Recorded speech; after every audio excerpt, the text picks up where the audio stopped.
આ લેક્ચરની અંદરમાં આપણી શરૂઆત થશે પ્રોટેક્ટિવ રિલેથી. તો પ્રોટેક્ટિવ રિલે એટલે શું? તો આપણા શરીરમાં જેવી રીતે મગજ છે એવી રીતે પાવર સિસ્ટમને બચાવવા માટેનું મગજ જે કંટ્રોલ ડિસિઝન લેવાના છે, જે કંઈ બી લોજિકલ કનેક્શનથી કંટ્રોલ ડિસિઝન લેશે એ બધું કામ કરશે રિલે. એ બધું કામ કરશે કોણ? રિલે. રિલે એટલે એનાલોગ પ્રકારના બી હોઈ શકે, ડિજિટલ પ્રકારના બી હોઈ શકે. એનાલોગ પ્રકારના રિલે જે સૌથી પહેલાં માર્કેટમાં આવ્યા હતા એ હતા ઇલેક્ટ્રોમિકેનિકલ પ્રકારના રિલે. ઇલેક્ટ્રોમિકેનિકલ રિલે જેની અંદરમાં આપણી પાસે એક ડિસ્ક ફરતી હતી અને બે ઇલેક્ટ્રોમેગ્નેટ મૂકેલા હતા જેની વચ્ચે ડિસ્ક પર ટોર્ક લાગે, જેના પર આપણે પ્રેક્ટિકલ હમણાં કરીને આવ્યા. એ પ્રકારના રિલે હતા ઇલેક્ટ્રોમિકેનિકલ. પણ આ પ્રકારના રિલેની અંદરમાં તકલીફ એ થતી હતી કે ભાઈ સાહેબ વારંવાર ફરવાના કારણે એના ઉપર ઇનર્શિયા અમુક વાર ટોર્ક લાગે બી ખરું, ના બી લાગે. ફરતા ભાગોના લીધે મેન્ટેનન્સ વધારે કરવું પડે. અમુક વાર વેર એન્ડ ટેર એટલે ઘસારો લાગી ગયો, અંદર ધૂળને રચકણો જતા રહ્યા તો એના ઓપરેશન પર અસર થાય. સાહેબ ડિસ્ક પર ટોર્ક ના લાગ્યું, કોઈ જામ થઈ ગઈ ડિસ્ક, કાં તો એનો બેકસ્ટોપ જે છે એ ખરાબ થઈ ગયું, સ્પ્રિંગનું ટોર્ક ના લાગે. બધા બહુ ઘણા કારણો હતા જેના કારણે ઇલેક્ટ્રોમિકેનિકલ રિલેને શું કીધું કે ભાઈ આમાં બહુ પ્રોબ્લેમ છે સાહેબ. નો ડાઉટ સસ્તા હતા, સફિશિયન્ટલી કામ કરી શકે એટલી એની તાકાત બધું જ હતું, પણ તે છતાં બી આ લિમિટેશનના કારણે એવું કીધું કે આ નહીં. તે ટાઈમ દરમિયાન 1950 16 ડિસેમ્બર 1950 ટ્રાન્ઝિસ્ટરની શોધ થઈ. SCR પછીથી અસ્તિત્વમાં આવ્યા હતા. પહેલાં આવ્યું ટ્રાન્ઝિસ્ટર. ટ્રાન્ઝિસ્ટર એટલે થ્રી ટર્મિનલ ડિવાઇસ જેમાં ગેટ, બેઝ અને કલેક્ટર હતું. યાદ છે એવું કંઈક? સોરી, કલેક્ટર, એમિટર અને બેઝ, આવા 3 ટર્મિનલવાળું ડિવાઇસ આવ્યું અને ટ્રાન્ઝિસ્ટરના કારણે બધું જ બદલાઈ ગયું. તો એના પછી ઇલેક્ટ્રોમિકેનિકલ પછી આવ્યા સ્ટેટિક રિલેસ પિક્ચરમાં આવ્યા કે જેમાં સ્ટેટિક કમ્પોનન્ટ આવું પાવર ઇલેક્ટ્રોનિક્સના કમ્પોનન્ટ વાપરવાથી. ત્યાર પછી માઇક્રો પ્રોસેસરનું અસ્તિત્વ આવ્યું કે ભાઈ માઇક્રો પ્રોસેસર મેમરી સાથે સાહેબ ઓટોમેટિકલી સિગ્નલ આપીને કેલ્ક્યુલેશનને બધું કરી શકે. તો એના પછી આવ્યા માઇક્રો પ્રોસેસર બેઝડ રિલે. અને આ માઇક્રો પ્રોસેસર બેઝડ રિલે પછી અત્યારે જે ચાલે છે એ છે બધા ડિજિટલ રિલે, જેને તમે ન્યુમેરિકલ રિલે કહો છો. તો ધીરે ધીરે રિલેઇંગ સિસ્ટમ આવી રીતે અસ્તિત્વ ધરાવવા લાગી. પણ આ કામ શું કરે સાહેબ? આ તો એની હિસ્ટ્રી થઈ. આ કામ શું કરે? તો કે આનું કામ એબનોર્મલ અથવા તો ફોલ્ટી કન્ડિશનને ડિટેક્ટ કરે. ફોલ્ટી કન્ડિશનને શું કરે? ડિટેક્ટ કરે. ડિફરન્શિએટ કરે એટલે કે ભેદ પારખે. કઈ કન્ડિશન? તો કે હેલ્ધી અને ફોલ્ટી. એટલે differentiate healthy and faulty condition. Sir એના પછી તો કે સિગ્નલ જનરેટ કરે. સિગ્નલ પ્રોડ્યુસીસ. આ સિગ્નલ કોને આપે? તો કે ભાઈ બ્રેકરની ટ્રીપ કોઇલને. પણ સર આપણે જે ટ્રીપિંગ સર્કિટ જોઈ હતી ને પછી આપણે જે બ્લોક ડાયાગ્રામ જોયો હતો ને સાહેબ, તો આ સિગ્નલ છે ને બહુ નાના હોય અને આ રિલેના બર્ડન બી બહુ ઓછા હોય, વીએ બર્ડન બહુ ઓછા કેમ કે બહુ ઝડપી હોય. તો આ રિલે બધું કામ કરે નહીં. જો બધું કામ એ લોકો કરવા જાય તો એના પરનું બર્ડન શું થાય? વધતું જાય. જેમ કે આજે ભાઈ હમણાં તે મેન્યુઅલ કાઢી તો તે 5 મેન્યુઅલ તારી બેગમાંથી કાઢી તો વજન કેવું હતું? પણ એક એક કરીને આપી દીધું તો વજન શું થઈ ગયું? હજી બી કોઈ તને એવું કે ભાઈ તારા ભાગના પૈસા હું તને આપી દઉં, તું પછી ફરી કઢાઈ લેજે, તો તું એને આપી દે તો તારું વજન શું થઈ જાય? બસ. તો આ રિલેને મદદ કરવા એના આસિસ્ટન્ટ આવી ગયા જેને કહેવાય છે ઓક્ઝિલરી રિલે. શું કહેવાય? Auxiliary relay. આ ઓક્ઝિલરી રિલે એટલે કેવા ખબર છે? કે બધું કામ કરવા લાગે પણ જઈ લગીન મેઇન રિલે સિગ્નલ ના આપે તો લગીન કશું કરે. એટલે ઓક્ઝિલરી રિલેને એવું કહેવાય ઓલ ઓર નથિંગ રિલે. શું કહેવાય? ઓલ ઓર નથિંગ રિલે. કે કામ બધું જ એ કરશે પણ જઈ લગીન મેઇન રિલેને સિગ્નલ ના આપે તો લગીન ઓક્ઝિલરી રિલે કોઈ જ કામ કરે નહીં. તો ઓક્ઝિલરી રિલે કયા કામ કરી શકે? તો કે ભાઈ સૌથી પહેલાં તો ચેન્જ ઓવર લેવો છે. કે ભાઈ કોન્ટેક્ટમાં ચેન્જ ઓવર લેવા હોય કે ભાઈ આ નહીં, આ કોન્ટેક્ટ બદલ, કે ભાઈ એનર્જાઇઝ નહીં થવું, આ નહીં, સિક્વન્સ બદલી નાખ, તમે ખબર પેલી 2 વે સ્વિચ જોઈ હતી, આને કનેક્ટ કર, આને કરું તો ચેન્જ ઓવર લઈ લે, પેલા પર કનેક્ટ કર. તો એ ચેન્જ ઓવર જે તમે મેન્યુઅલ લો છો ને એ કોન્ટેક્ટરનો ચેન્જ ઓવર રિલે બી લઈ શકે. રિલે સિગ્નલ આપી દે કોન્ટેક્ટરને એટલે એનર્જાઇઝ થાય. તો આ ઓપરેશન નહીં, બીજું તો ચેન્જ ઓવર જે કરવો છે, ચેન્જ ઓવર સિવાય સર સિગ્નલ જે આવ્યું છે તે સિગ્નલને મારે એમ્પ્લીફાય કરીને મોટું કરીને બ્રેકરની ટ્રીપ કોઇલને આપવું છે. તો એમ્પ્લીફાયર લગીને લઈ જવાનું કામ કોનું? ઓક્ઝિલરી રિલેનું. તો એમ્પ્લિફિકેશન એટલે કે ભાઈ સિગ્નલ મોટું બી કરવું હોય કે સિગ્નલ અટેન્યુએટ કરવું હોય, અટેન્યુએટર. તો સિગ્નલ નાનું મોટું કરવું હોય એટલે કે સિગ્નલની સ્ટ્રેન્થ વધારવી છે કે ઘટાડવી છે, કયા ઓપરેશન માટે જો છે એ કામ આ કરે. સર ઇન્ડિકેશન આપવું છે કે ફોલ્ટ આવ્યો, તો એ ઇન્ડિકેશનનું કામ કોણ કરે? Auxiliary relay.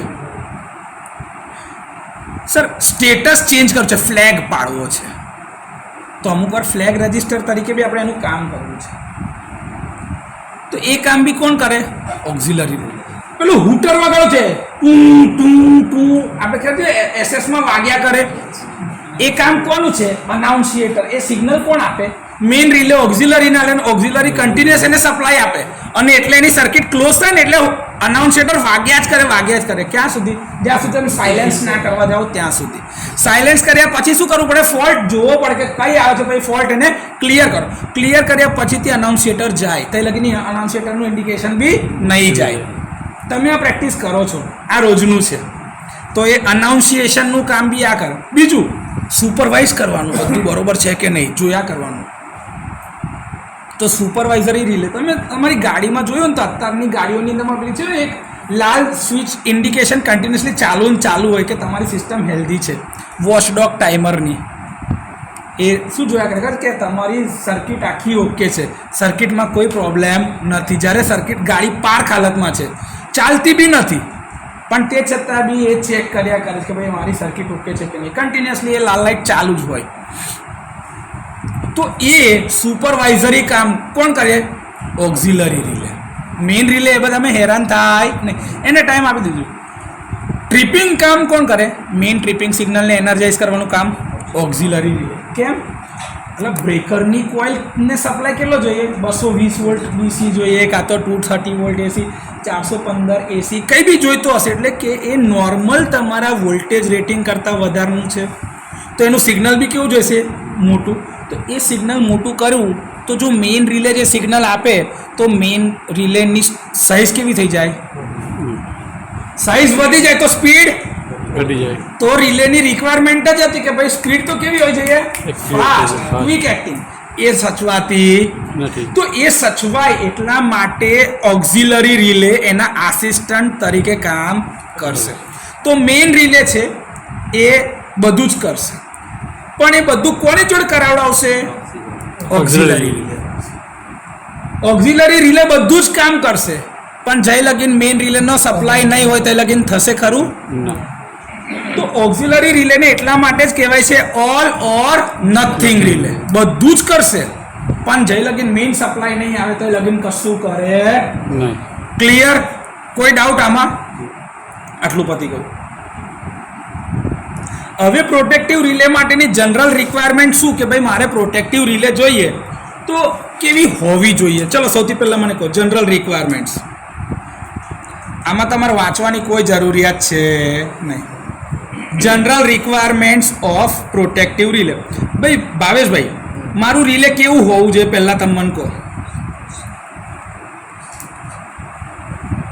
સસ્તું ના અંતે બધું ગયું, એ બધું જવા દો. હવે રિલે મેં લઈ લીધું, સેન્સિટિવ એટલે કે જેવો ફોલ્ટ આવે તરત રિલે સેન્સ કરીને ઓપરેટ થવી જ જોઈએ, અથવા તો એ ઓપરેટ ના થાય તો સિગ્નલ આપવું જોઈએ.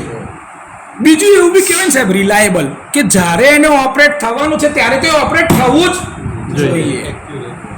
એટલે કે એના ઉપર ભરોસો રાખી શકાય. એની ઝડપ, જે રિલેના જે સેટિંગ માટે તમે લગાડ્યું છે એ ઓપરેશન તો એ રિલે ચોક્કસપણે કરતું જ હોવું જોઈએ. બીજું કે સાહેબ ખબર 2002માં ભૂકંપ આવ્યો તો બધા રિલે વાઇબ્રેશનના કારણે ભુજની અંદરમાં રિલે ટ્રીપ થઈ ગયા હતા. તો એવું સાહેબ વાઇબ્રેશનના લીધે તો રિલે ના જવા જોઈએ. એટલે કે વાઇબ્રેશન, વાતાવરણની અસર, પ્રદૂષણ, ધુમાડો, ધુમ્મસ, ભેજ, તાપમાન, આ બધાની રિલે પર કોઈ જાતની અસર થવી જોઈએ નહીં. રિલે સાહેબ ક્વિક એક્ટિંગ હોવા જોઈએ કે જેવો ફોલ્ટ આવ્યો તરત જ ઓપરેટ થવા જોઈએ. એના કોન્ટેક્ટ ઘસાવા જોઈએ નહીં. કાર્બન જમા થવું જોઈએ નહીં. તો આ બધી એની જનરલ રિક્વાયરમેન્ટ છે યાર. પ્રોટેક્ટિંગ કવરિંગ પર કેમ લગાડ્યું ભાઈ આપણે? સ્ટિંગને ધૂળને જાય ને તમારે. યસ, કે ભેજ, ધૂળ અને બહારના કોઈ બી વસ્તુની રિલેના ઇન્ટરનલ કન્સ્ટ્રક્શન પર કોઈ અસર થવી જોઈએ નહીં. જો ભૂલથી બી એ અંદર જાય તો શું થાય સાહેબ? એના ઓપરેશન પર ઓપરેશનમાં અસર થાય. problem. અમુક જગ્યાએ અસર. શોર્ટ કરી નાખે, શોર્ટ કરી કોન્ટેક્ટ શોર્ટ થઈ જાય તો રિલે શોર્ટ થઈ ગઈ સાહેબ, તો કામ ના કરી શકે સાહેબ. ધૂળ ધારો કે ભેગી થઈ ગઈ તો ધૂળના લીધે શું થાય ખબર છે? યસ, એ વોલ્ટેજનો એક ગ્રેડિયન્ટ બનતો જાય ત્યાં આગળ ને હોટસ્પોટ બનાવે પછી આગળ રહીને પછી રિલે માલ ફંક્શન થાય. એ છે આ બધી વસ્તુ. કોઈ ડાઉટ? તો હવે મારી રિલે આવી તો હોવી જોઈએ, મેં લઈ આવ્યો. બીજું કે રિલે સાહેબ એટલી તો સિમ્પલ કન્સ્ટ્રક્શનમાં હોવી જોઈએ કે એના બધા ભાગોનું મેન્ટેનન્સ થઈ શકતું હોવું જોઈએ.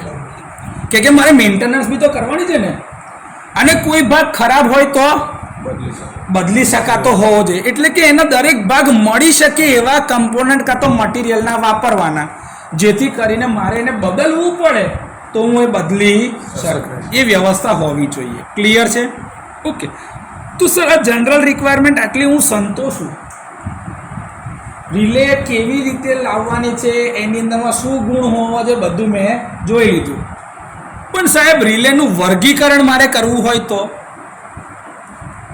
રિલેનું વર્ગીકરણ થાય. તો સૌથી પહેલું રિલેનું ક્લાસિફિકેશન શેના આધારે થયું? તમે જન્મ્યા તો તમારું ક્લાસિફિકેશન કેવી રીતે થયું? ભાઈ પુરુષ તરીકે જન્મ્યા કે સ્ત્રી તરીકે જન્મ્યા? સૌથી બેસિક, હા કે ના? તો સાહેબ હવે મેં રિલે ધારો કે લઈને આવ્યો તો મારી રિલે કયા સિદ્ધાંત ઉપર કામ કરે છે? તો હમણાં આપણે જે જોઈને આવ્યા સૌથી પહેલી એ કયા સિદ્ધાંત પર કામ કરતી હતી? તો કે ભાઈ ઇલેક્ટ્રોમેગ્નેટિક ઇન્ડક્શન, હા કે ના? આ પહેલી થઈ ગઈ. તમે બુકોલ્સ રિલે જોયેલી છે. બુકોલ્સ રિલે શેના પર ઓપરેટ થાય છે? ગેસ ઓપરેટેડ, ગેસ એક્યુમ્યુલેશન, અથવા તો ના કહો તો ગેસ ઓપરેટેડ રિલે છે કે નહીં? Okay. Thermal overload relay temperature પર, એટલે થર્મલ પર નથી એટલે ટેમ્પરેચર પર, તો એ રિલેને આપણે શું કહે છે? Thermal relay.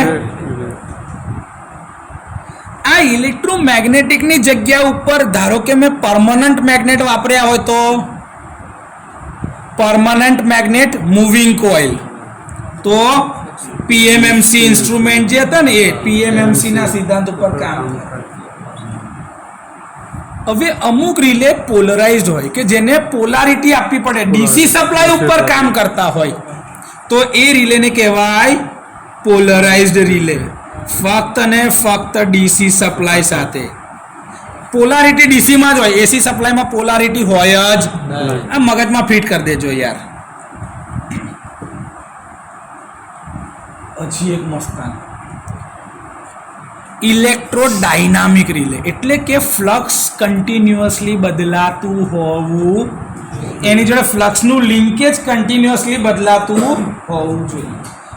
તો એ ફિલ્ડ વેરી થતું હોય એવી જગ્યા પર ઇલેક્ટ્રોડાયનામિક રિલે. હવે હું તમને એક સવાલ કહું કે ઇલેક્ટ્રોડાયનામિક રિલે એટલે કેવા હોય ખબર છે?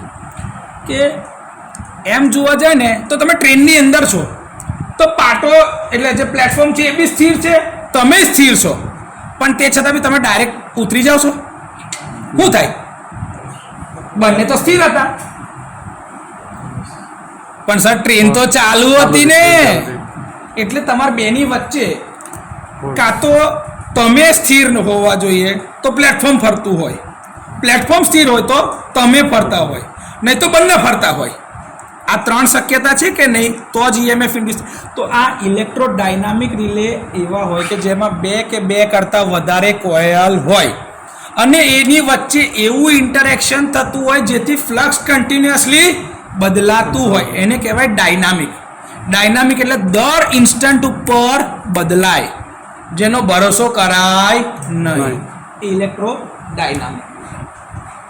અમુક રિલે જે છે એ સ્ટેટિક રિલે, જે આપણે જોયા ટ્રાન્ઝિસ્ટર, IGBT, MOSFET એવા સાધનો પર ઓપરેટ થતા હોય. આમાં માઇક્રો પ્રોસેસર બી આવી જ ગયું. હા, તો એ બધા રિલે કયા હોય? Static relay. કયા હોય? બીજા જે છે એ ઇન્ડક્શન કપ ટાઈપ રિલે છે, એટલે એને બ્રોડ સેન્સમાં કહેવાય છે ઇન્ડક્શન રિલે. શું કહેવાય? ઇન્ડક્શન. આની અંદરમાં કન્સ્ટ્રક્શનના આધારે ફરક છે કે ઇન્ડક્શન એટલે ખાલી ને ખાલી ઓલ્ટરનેટિંગ મેગ્નેટિક ફિલ્ડ એકથી બીજા જોડે લિંક થાય છે, એકથી બીજા જોડે લિંક થાય છે. અને બીજું જે સૌથી વધારે તમે જોયું હશે એ મોટર પેટર્ન રિલે. યાદ છે પેલું DC આર્મેચર જેવું, એટલે મોટરનું આર્મેચર જેવું હોય, રોટેટિંગ એમ ગોલ ફરીને અડકી જાય, કોન્ટેક્ટ ક્લોઝ થાય. કપ ટાઈપ રિલે જે હોય ને એ આવા હોય. 4 પોલ કપ ટાઈપ રિલે જોયા હોય, કદાચ બહુ જૂના છે, અત્યારે તો ઓબ્સોલેટ થઈ ગઈ છે ડિઝાઇન, માર્કેટમાં બહુ વપરાતી નથી. કેમ કે હવે તો આ બધા રિલે જે લોકો અત્યારે નોકરી કરતા એમને તો જોયા નહીં, અમે જોયેલા છે એટલે તમને કહ્યું. એનું આર્મેચર આપણે પેલું મોટરની અંદરમાં તમે આર્મેચર ફરતા જોયું છે કે નહીં? આવું રોટર જેવું હોય એ ફરે અને અહીંયા આગળ છે ને અહીંયા કોન્ટેક્ટ હોય. હા, એનો આમ આ કોન્ટેક્ટ હોય, આ મૂવિંગ કોન્ટેક્ટ, એ આમ ફટ દઈને અડકી જાય, ફિક્સ કોન્ટેક્ટને અડકી જાય એટલે કોન્ટેક્ટ શું થઈ ગયો? ક્લોઝ. એટલે ટ્રીપ થઈ જાય. તમે અત્યારે જે ડિસ્ક જોવો છો ને એની જગ્યા પર આર્મેચર, બસ, બીજું કંઈ જ નવું નહીં. પણ એ આર્મેચર એટલે આટલું મોટું કન્સ્ટ્રક્શન હતું તો એમાં લોસીસ વધારે થાય અને એને ટોર્ક વધારે જોઈતું હતું. એ રિક્વાયરમેન્ટ ઘટાડીને પછી એના પછીની ડિઝાઇન આવી હતી ડિસ્ક રિલે. એના પછીનું અપડેશન હતું. ક્લિયર? હવે આ તો થઈ સાહેબ વર્કિંગ પ્રિન્સિપલના આધારે. કોના આધારે? Working principal. પણ સાહેબ આપણું તો કામકાજ શું છે કે સાહેબ કઈ ક્વોન્ટિટીના આધારે ઓપરેટ થાય છે, તો એ હવે થઈ ગયું ફંક્શન. ફંક્શનમાં કયું કયું હોય ભાઈ? ચાલો, કઈ રિલે જોઈ છે આપણે માર્કેટમાં? કોના પર ઓપરેટ થાય? એક તો કરંટ, ઓવર કરંટ, એ બધું પછી. પહેલી ક્વોન્ટિટી કઈ? કરંટ. પછી વોલ્ટેજ, ફ્રીક્વન્સી.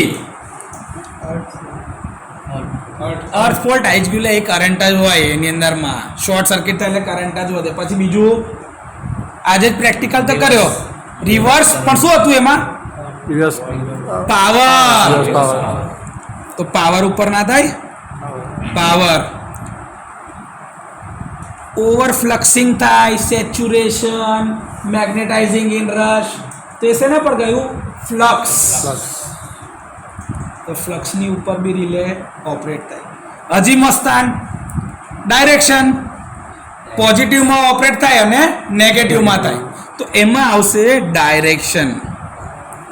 આ ડાયરેક્શનની અંદરમાં 2 પ્રકારના રિલે હોય. ડાયરેક્શનલ ઓવર કરંટમાં બી હોય અને ડાયરેક્શનલ પાવર રિલે હોય. આની અંદરમાં ફક્ત ને ફક્ત કરંટની દિશા એટલે કે પાવર ઊંધી દિશામાં જવો જોઈએ. જ્યારે ડાયરેક્શનલ ઓવર કરંટમાં 2 લોજિક હોય, દિશા બી બદલાયેલી હોવી જોઈએ અને કરંટ બી વધારે હોવો જોઈએ. આ બંને એન્ડ લોજિકમાં હોય તો જ આ રિલે ઓપરેટ થાય. ડાયરેક્શનલ ઓવર કરંટ રિલે તે વગર ઓપરેટ થાય નહીં. ક્લિયર? ઓકે. હજી મસ્તાન ટ્રાન્સફોર્મર માટેની રિલે શેમાં જાય? ડિફરન્શિયલ. ડિફરન્શિયલ એ કરંટના તફાવત પર ઓપરેટ થાય.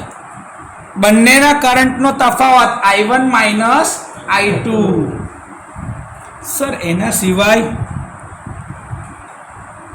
ડીસી ડાયરેક્શનલ બી તો હોય ને, પોલરાઇઝ્ડ રિલે. પોઝિટિવ ને નેગેટિવની પોલારિટી ઊંધી થઈ જાય તો ડીસીનો કરંટ ઊંધો જાય તો પાવર લેવાની જગ્યાએ પાવર આપવા લાગે ત્યારે શું થાય? ઊંધું થઈ ગયું. એટલે ડાયરેક્શનલ રિલેમાં જે તમારી એસીમાં હતી એવી જ ડીસીમાં જોઈએ. હજી સ્ટેટરની અંદરમાં ઇન્ટરટર્ન ફોલ્ટ થાય તો કરંટ અનબેલેન્સ વાળી બી ત્રણ ફેઝમાં બેલેન્સ કરંટ હોવો જોઈએ. નેગેટિવ ફેઝ સિક્વન્સ વાળી રિલે એ શેના પર જાય? કરંટ અનબેલેન્સ ઉપર. Current unbalance. હવે જેવું કરંટ અનબેલેન્સ હોય એવું વોલ્ટેજ અનબેલેન્સ ના હોય અનબેલેન્સ લોડિંગ પર. તો એવું વોલ્ટેજ અનબેલેન્સ લોડિંગ પરની રિલે, નેગેટિવ ફેઝ સિક્વન્સની રિલે જેની અંદરમાં I2 કમ્પોનન્ટ ચેક થતો હોય. હવે એવી જેવું કરંટનું હોય નેગેટિવ ફેઝ સિક્વન્સ એવું વોલ્ટેજના બી હોય નેગેટિવ ફેઝ સિક્વન્સ. તો કરંટ અને વોલ્ટેજના નેગેટિવ ફેઝ સિક્વન્સ. સર બીજું સાહેબ અમુક ઇન્સ્ટન્ટેનિયસ હોય, તાત્કાલિક જતા જ રહે. એ વોલ્ટેજ કરંટ કંઈ બી હોય એને જોઈ લેવાનું છે. અમુક હોય ડિસ્ટન્સ ઉપર ઓપરેટ થતા સાહેબ. ડિસ્ટન્સ પર બી તો ઓપરેટ થાય ને કે કેટલા અંતર પર, અને ડિસ્ટન્સ મપાય કઈ રીતે? તો કે ઇમ્પિડન્સ ઉપરથી. તો ઇમ્પિડન્સ વાળા રિલે બી હોય જેને ડિફાઇનાઇટ ડિસ્ટન્સ રિલે બી કહી શકાય. કેમ કે ફિક્સ હોય રેન્જ કે આટલા ડિસ્ટન્સ પર જ ઓપરેટ થવાનો છે. આનાથી ઉપર જાય તો ઓપરેટ નહીં થવાનું, આનાથી અંદર હોય તો ઓપરેટ થવાનું, આનાથી ઉપર હોય તો ઓપરેટ નહીં થવાનું. ટાઈમ ડિસ્ટન્સ કેરેક્ટરિસ્ટિક ડિફાઇનાઇટ ટાઈમની જોડે કેટલા અંતર લગીને કેટલા ટાઈમમાં ઓપરેટ થવાનું છે. અને એક હોય બાયસ્ડ રિલે. શું હોય?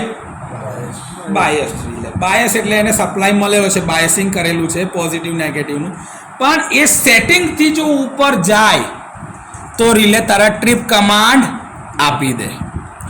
આ થયું ફંક્શનના આધારે. સર ફંક્શન પછી ઇનપુટના આધારે પ્રાઇમરી રિલે છે કે ઓક્ઝિલરી રિલે છે? સેકન્ડરી રિલે એટલે ઓક્ઝિલરી, કાં તો પ્રાઇમરી એટલે તમારું મેઇન રિલે કે જેને આ બધા જ કામ કરવાના છે, નહીં તો ઓક્ઝિલરી રિલે. એમાં એક છે શન્ટ રિલે જે તમે પેરેલલમાં રાખો છો લેચિંગ માટે, જેને તમે પ્લા કહો છો. પ્લા રિલે જે નાના કોન્ટેક્ટ એનર્જાઇઝેશનની તે બધાનું કામ કરવા લાગે, એ પેરેલલમાં લાગેલી હોય અક્રોસમાં, એને એક કે બે ફંક્શન આપી શકાય. દરેક રિલેના કોન્ટેક્ટના એક કે બે ફંક્શન તમે પ્લાને આપી શકો છો. બસ 2 થી વધારે મેક્સિમમ 2 જ. એ કઈ અપાય? 2 અપાય, પણ પછી વધારે અપાતા નથી.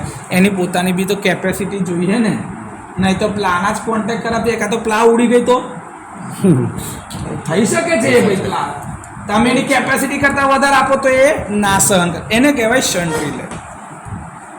બીજું છે સાહેબ કેરેક્ટરિસ્ટિકના આધારે કે કયા પ્રકારની છે. તો આપણે જોઈ હતી રિવર્સ પાવર કેવું હતું? ઇન્સ્ટન્ટેનિયસ. તો ઇન્સ્ટન્ટેનિયસમાં જાય. ઇન્વર્સ કેરેક્ટરિસ્ટિક હોય કે ભાઈ કરંટ વધારે તો ટાઈમ ઓછો, કરંટ ઓછો તો ટાઈમ વધારે, એને ઇન્વર્સ કહેવાય.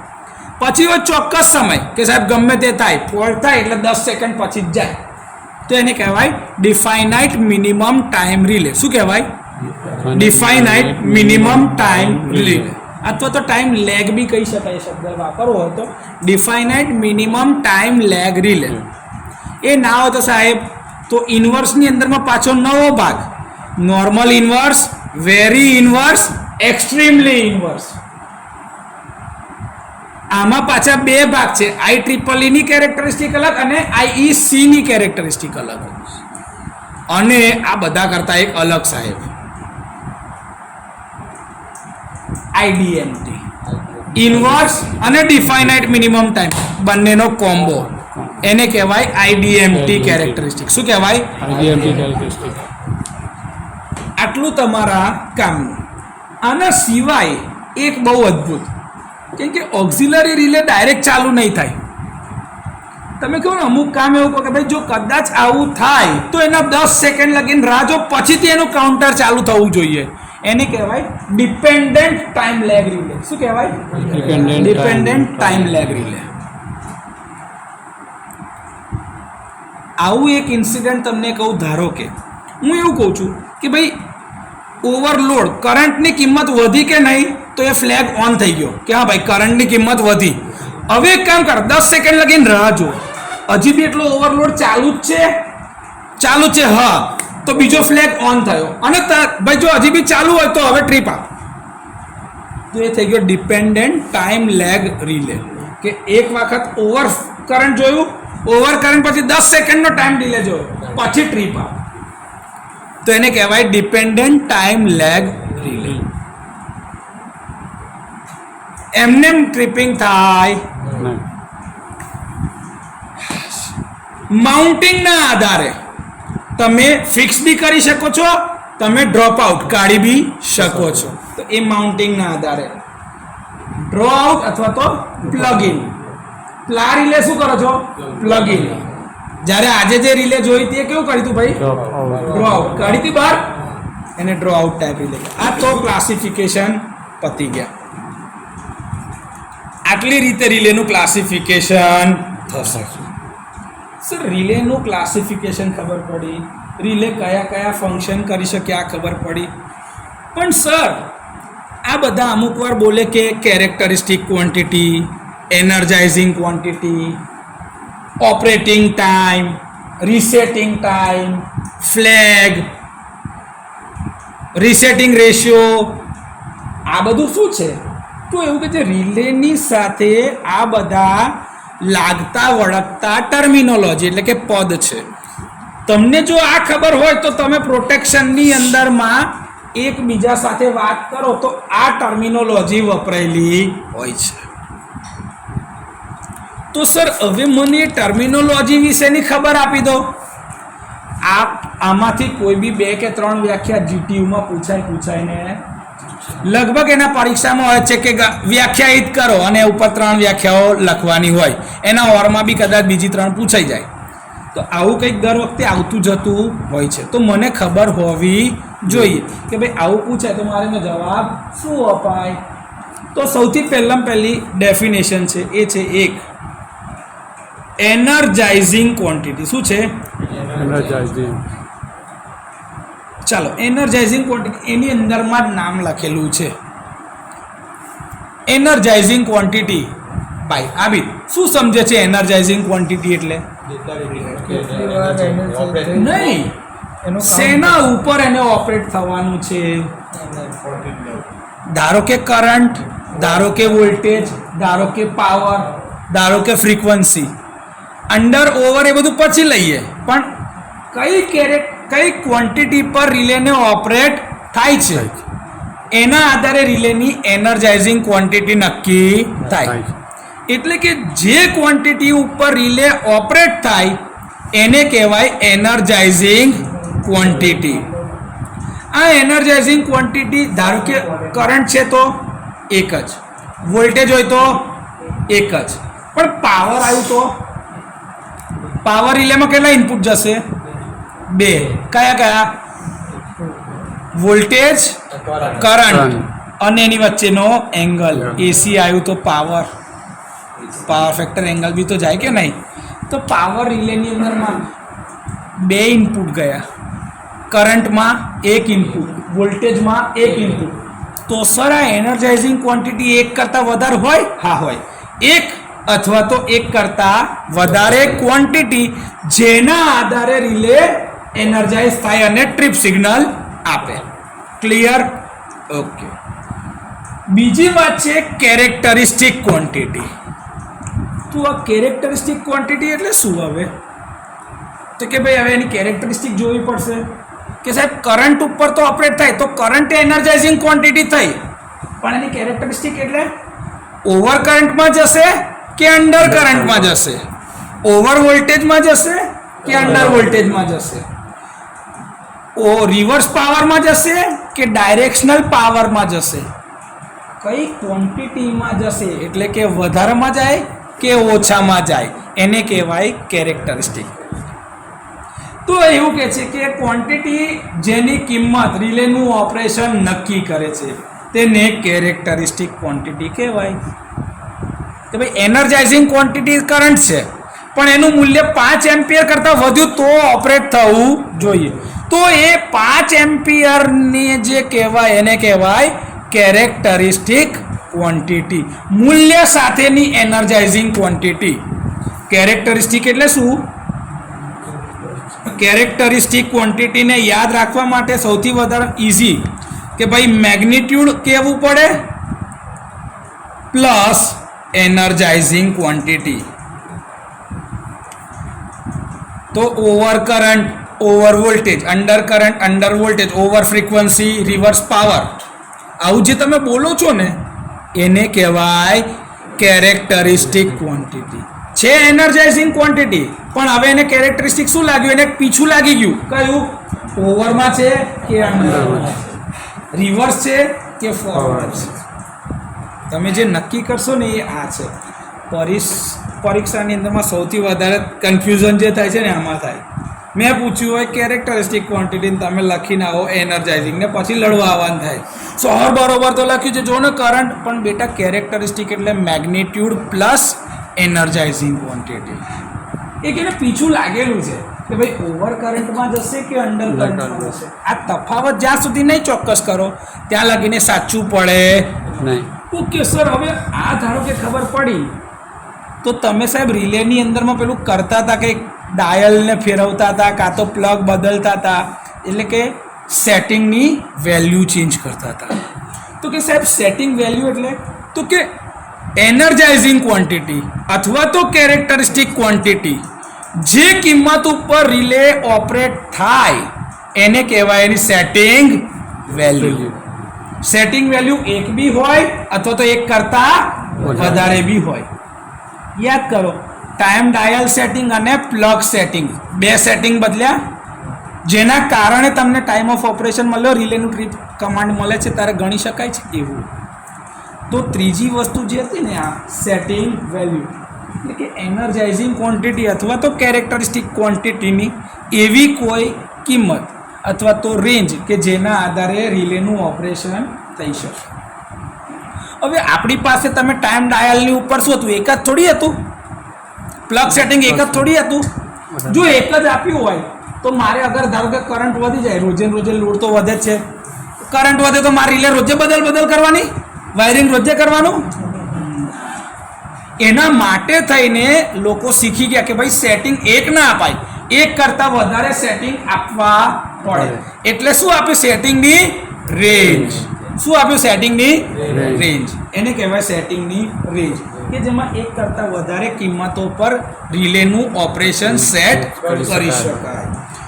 હવે અહીં ઓપરેટિંગ વેલ્યુ તો કે ભાઈ જે કિંમતે રિલે ઓપરેટ થવાનું શરૂ કરે અથવા તો રિલે ઓપરેટ થાય એને કહેવાય એની ઓપરેટિંગ વેલ્યુ. જેમ કે આપણે જોયો તો પેલો 3 એમ્પિયર કરંટ ઉપર ચાલુ કર્યું તો 3 એમ્પિયર 3.1 થઈ ધારો કે, તો 3.1 શું કહેવાય? Operating value. શું કહેવાય? Operating value. એની કેરેક્ટરિસ્ટિક ક્વોન્ટિટી કઈ?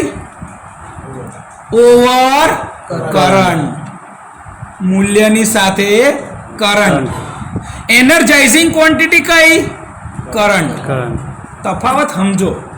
આ પ્રેક્ટિકલ કર્યા પછી જે એક્ઝામ્પલ જે કહું છું ને અત્યારે એટલે કહું છું કેમ કે તમને અત્યારે તાજું યાદ છે તો તફાવત અત્યારે જ ખબર પડી જાય. અને એકવાર પાટીમાં લખાઈ ગયું તો કમ્પ્લીટ જ ચાલશે, પછી બદલાય. અત્યારે લગીન કોઈ ડાઉટ? ઓપરેટિંગ વેલ્યુ લગીન કોઈ? હવે જે નવી ટર્મિનોલોજી છે ને એ થોડી અટપટી.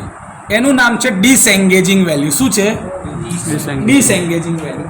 એટલે કે તમારી રિલે રીસેટ થાય, ઓપરેટ થવાનું ચાલુ કરે જો, અને એના કોન્ટેક્ટ શું થઈ જાય? ટ્રીપ.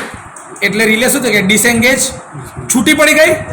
તો એ જે કિંમતે છૂટી પડી જાય છે એને કહેવાય છે ડિસએન્ગેજિંગ વેલ્યુ. શું કહેવાય? ડિસએન્ગેજિંગ વેલ્યુ. તો એના કરતાં ઊંધું બી તો હોય ને સાહેબ, રીસેટિંગ વેલ્યુ. તો કે જે કિંમત ઉપર રિલે રીસેટ થાય, રિલે રીસેટ બી તો થાય ને કોઈ કિંમત પર, તો એ જે વેલ્યુ પર રીસેટ થશે એને કહેવાય રીસેટિંગ વેલ્યુ. જો કેરેક્ટરિસ્ટિક ક્વોન્ટિટીની જે કિંમતે રિલે તેની નોન ઓપરેટ અથવા તો રીસેટ સ્થિતિમાં પાછું આવે તેને કહેવાય રીસેટિંગ વેલ્યુ. જો હું ધારો કે 3.1 એમ્પિયર પર ઓપરેટ થતું હતું, હું ત્રીજી સ્વિચ ના પાડીને બીજી સ્વિચ જ પાડું તો રિલે જાય? ધારો કે હું 3 ઉપર જ એને રાખું, 3.1 થાય તો ઓપરેટ થાય, પણ 3 ઉપર રાખું તો ના થાય. તો 3.1 થી પાછું એને 3 પર લેતા આવ્યો તો એ શું થઈ ગઈ? એની ડિસએન્ગેજિંગ વેલ્યુ. અને પછી રીસેટિંગ વેલ્યુ કે ભાઈ 3 એમ્પિયર પર તો રિલે ઓપરેટ થતી જ નથી. 3.1 ઉપર શું થાય? ઓપરેટ. તો એને કહેવાય ઓપરેટિંગ વેલ્યુ. નાના નાના તફાવત છે પણ એટલા બધા માથું ખાઈ જાય એવા છે કે ના પૂછોની વાત. હવે આવ્યો રીસેટિંગ રેશિયો. તો કે રીસેટિંગ કિંમત ના છેદમાં ઓપરેટિંગ કિંમત. Resetting ratio. રીસેટિંગ રેશિયો આ યાદ રાખો. તો શું કહેવાય? Resetting value upon operating value. આ બંનેનો ગુણોત્તર થાય ને એને કહેવાય રીસેટિંગ રેશિયો. રેશિયો જોવાનો છે રીસેટિંગ ટુ ઓપરેટિંગ, અને આ હંમેશા પર્સન્ટેજમાં હોય. આ હંમેશા પર્સન્ટેજમાં હોય. 100%, 105%, 55%, 80% આપેલું હોય એને કહેવાય રીસેટિંગ રેશિયો. તમે મને કહો રીસેટિંગ વેલ્યુ વધારે હોય કે ઓપરેટિંગ વેલ્યુ વધારે હોય? રીસેટિંગ અરે ઓપરેટિંગ વેલ્યુ વધારે હોય, રીસેટિંગ તો ઓછી હોય. દરેક કેસમાં એવું હોય. ઇમ્પિડન્સની વેલ્યુ યાદ કરો કે સેટ વેલ્યુ કરતાં ઓછો થાય ને તો ઓપરેટ થાય, સેટ વેલ્યુ કરતાં વધારે હોય તો કેરેક્ટરિસ્ટિક કઈ છે? 12, તો રિલે ઓપરેટ થાય. ફરક છે. ઇમ્પિડન્સ કહું છું, ઇમ્પિડન્સ આવું હોય ને, લાઇનનો ઇમ્પિડન્સ ફિક્સ છે ઝેડ, વોલ્ટેજ ફિક્સ હતા તો આટલેથી આટલામાં મારું કરંટ ફિક્સ V/I. I વધારે થાય, V ઓછો થાય તો મારો ઝેડ શું થાય? ઓછો થાય સેટ વેલ્યુ કરતાં.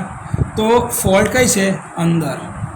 પણ V વધી જાય અને I ઓછો રહે તો ઝેડ કેવો થાય? વધી જાય. તો ઝેડ કઈ જાય? 12. એક્સટર્નલ ફોલ્ટ તો રિલે ઓપરેટ થાય. આ ખબર હોવી જ જોઈએ. ઇમ્પિડન્સમાં બધું જ ઊંધું થાય. ઇમ્પિડન્સમાં બધું જ ઊંધું થાય. આ મગજમાં ફિટ કરજો. Operating time. તો ઓપરેટિંગ ટાઈમ એટલે શું? કે રિલે પોતાની ઓપરેટિંગ થવાની શરૂઆત કરે, એટલે કે ડિસ્ક ફરવાની શરૂઆત કરે અને છેક બેકસ્ટોપ સુધી, એટલે કે આખી ડિસ્ક ફરી જાય અને રિલે ઓપરેટ થઈ જાય તો એ લગીન જે સમય લાગ્યો ને એને કહેવાય ઓપરેટિંગ ટાઈમ. યાદ કરો પહેલું પ્રેક્ટિકલ જોયું હતું. જેવું 5 એમ્પિયર કરતાં વધારે જાય, ફોલ્ટ ડિટેક્ટ કર્યો, ડિસ્ક ફરવા લાગી તો અમુક સેકન્ડ પછી ઓપરેટ થયો કે નહીં? તો એને કહેવાય ઓપરેટિંગ ટાઈમ. શું કહેવાય? Operating time. એટલે કે ફોલ્ટનું ઇનિશિયલાઇઝેશન કે જે ડિસ્ક પર કરંટ વધ્યો એટલે ટોર્ક વધ્યું, ડિસ્ક ફરવાની ચાલુ થઈ તો રિલે ઓપરેટિંગ સ્થિતિમાં આવી. તે જે શરૂઆત થઈ ત્યાંથી રિલે છેક સુધી ઓપરેટ થઈ ગઈ, ત્યાં સુધી જે સમય લાગ્યો ને એને કહેવાય છે ઓપરેટિંગ ટાઈમ. શું કહેવાય? Operating time. હવે રિલે છેક પાછળ અડી જાય ને પછી પાછી રિલે પોતાની મૂળ સ્થિતિમાં આવે તો ઓપરેટેડ ટાઈમથી રિલે પોતાની મૂળભૂત સ્થિતિમાં પાછી આવે તો એ લગીન જે સમય લાગ્યો એને કહેવાય રીસેટિંગ ટાઈમ. Resetting time. એને શું કહેવાય? Resetting time. Generally operating time જેટલો હોય ને એટલો જ રીસેટિંગ ટાઈમ હોય. વસ્તુ વિચાર કર કે હું અહીંયા આગળથી આટલું દોડું અને પછી અહીંથી આટલું જ દોડું, સમય કેવો લાગશે? સરખો.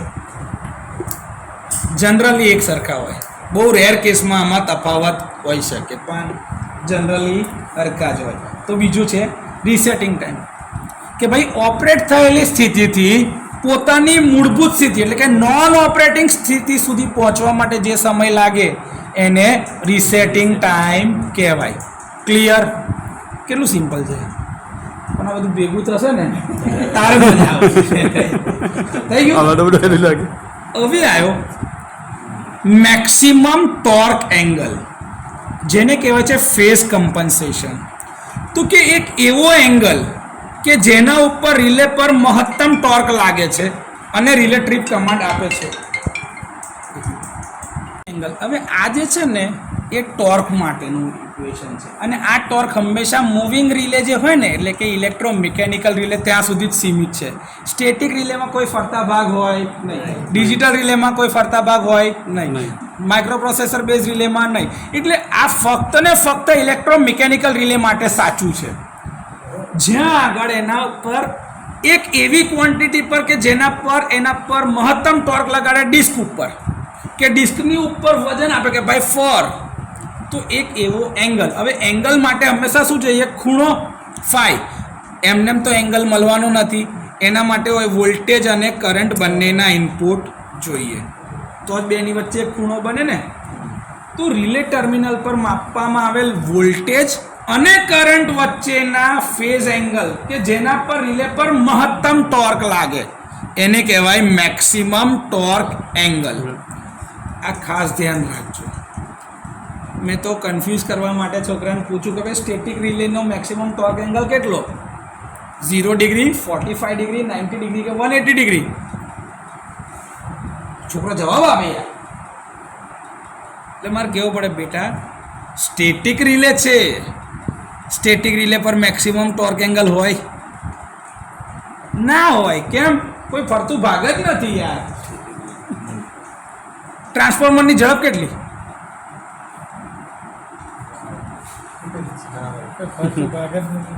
એક્ઝેક્ટલી આ જ સમજાવું છું કે જે રિલેમાં ફરતો ભાગ જ ના હોય એના પર મેક્સિમમ ટોર્ક એંગલ લાગે ખરો?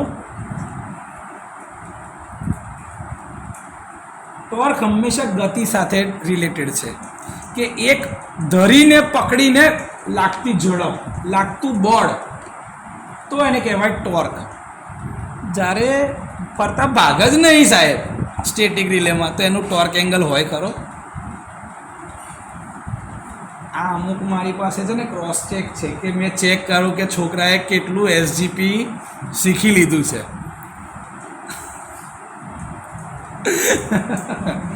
ઓકે, આગળ જઈએ. હવે અમુક વાર એવું હોય કે ભાઈ 5 એમ્પિયર પર જ એને ઓપરેટ થવાનું છે, પણ એ 5ની જગ્યા પર 5.2 લગીને ઓપરેટ થઈ જ ના, તો એમાં શું આવ્યું કહેવાય? એને કહેવાય ત્રુટી. અને એ હંમેશા પર્સન્ટેજમાં લખાય, જેમાં operating value minus resetting value હોય, અથવા તો સેટિંગ વેલ્યુ, જે બી તમે કહેતા હોય એની વચ્ચેનો તફાવત. સમયની સાપેક્ષે બી હોય, કિંમતની સાપેક્ષે બી હોય, કરંટ અથવા તો ટાઈમ. પિકઅપ કરંટ, તો કે સર કરંટની એવી કિંમત કે જેના પર રિલે ઓપરેટ થવાનું શરૂ કરે, જસ્ટ ચાલુ થાય.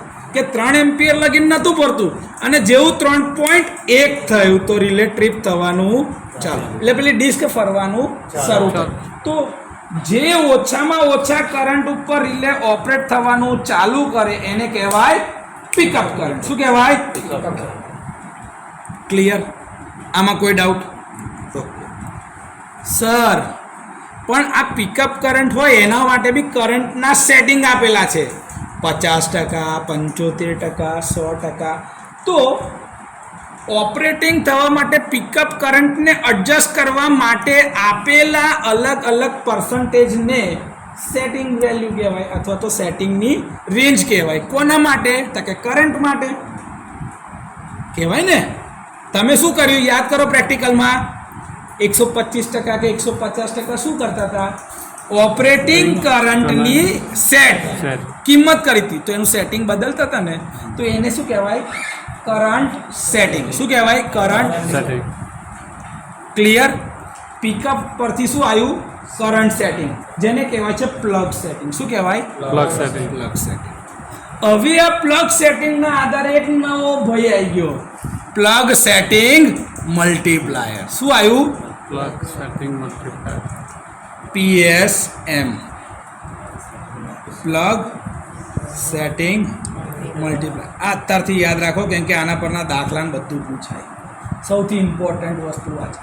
સર તો આ પ્લગ સેટિંગ મલ્ટીપ્લાયર સૌથી પહેલાં જરૂર કેમ પડે? તો હું એવું કહું કે તમે જુઓ કે સિસ્ટમ અલગ અલગ વોલ્ટેજ ઉપર ચાલે છે અને અલગ અલગ કરંટ ઉપર ચાલે છે, હા કે ના? તો અલગ વોલ્ટેજ અને અલગ કરંટના આધારે એના પિકઅપ કરંટ દરેક જગ્યાએ બદલાતા હોય, તો તમે શું સેટ કરો છો? તમે કરંટ રાખી શકો ખરા ફિક્સ કે આટલા કરંટ ઉપર જ જશે? ના રાખી શકાય. તો એના માટે તમે શું રાખ્યું હતું કે ભાઈ મારી પિકઅપ સેટિંગ છે, પણ એ પિકઅપ સેટિંગ કેવી રીતે નક્કી થશે? તો કે ભાઈ એને સેકન્ડરીમાં કરંટ કેટલો જાય છે એના આધારે.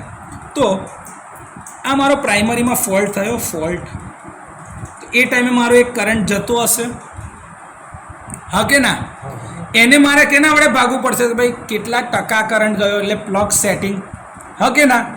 તો મેં પ્લગ સેટિંગ વડે ભાગી નાખ્યું. તો રિલે કોઇલનો fault current divided by pickup current. પણ આ તો બધું સેકન્ડરી બાજુનું થયું. આપણે કઈ બાજુ જોવાનો છે ફોલ્ટ કરંટ? પ્રાઇમરી બાજુ. તો મારે સીટી રેશિયો વડે શું કરવું પડે? ભાગવું પડે. હા, તો ફોલ્ટ કરંટ પ્રાઇમરીનો, અથવા આને આવું બીજું જો ઊંધું કેવું હોય તો ફોલ્ટ કઈ થયો? પ્રાઇમરી. તો પ્રાઇમરીનો કરંટ જે હતો, ધારો કે 1000:1 સીટી છે અને ફોલ્ટ થયો 1500 એમ્પિયરનો, તો મારી રિલેને કેટલું દેખાશે? તો કે ભાઈ 1500 ભાગ્યા સીટી રેશિયો, તો રિલેને કેટલા દેખાય? 1.5 એમ્પિયર. હવે આ 1.5 એમ્પિયર તો શું થયો? Fault current. પણ પિકઅપ કેટલા પર હતું? તો કે ભાઈ 1.0 એમ્પિયર. તો આનું પ્લગ સેટિંગ મલ્ટીપ્લાયર શું થઈ ગયો? 1.5. એટલે કે પ્લગ સેટિંગ મલ્ટીપ્લાયર એ રેશિયો છે કોનો? તો કે ભાઈ રિલે કોઇલનો ફોલ્ટ કરંટ, એટલે સેકન્ડરીનો fault current divided by pickup setting. એટલે કે તમે જે પ્લગ સેટિંગ રાખ્યું છે એ બંનેનો રેશિયો છે. આ ના યાદ રહેતું હોય તો કે ભાઈ fault current primary, fault current કોનો? પ્રાઇમરીનો. જો પ્રાઇમરીનો ફોલ્ટ કરંટ લેતો હોય તો મારે સીટી રેશિયો વડે શું કરી દેવાનું? ભાગી નાખ સીટી રેશિયો. અને પિકઅપ સેટિંગ તો એવું ને એવું છે. ક્લિયર? આટલે સુધી રાખો.